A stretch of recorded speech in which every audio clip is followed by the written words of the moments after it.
你梅艷芳，咁咧有好多人都唔相信 IQ 博士係由你唱嘅，咁你覺得點解咧？唔止人哋唔信啊，有時聽聽下，連我自己都唔信。咁可能我唱嘅風格啊，或者啲歌啊，係完全唔同啦。因為我平時唱嘅歌咧，都係啲比較沉厚啲同埋成熟啲嘅。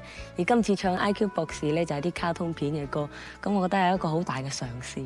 嗱，如果你唔唱歌，要你重新安排你嘅童年同埋你嘅職業，咁你會揀啲咩咧？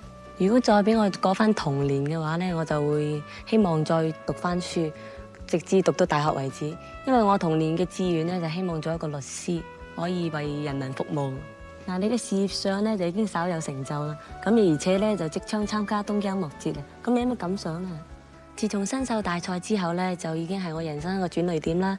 咁今次咧就好榮幸咧，俾正參加東京音樂節。如果獲選嘅話咧，就可以將我嘅事業咁帶進一步啦。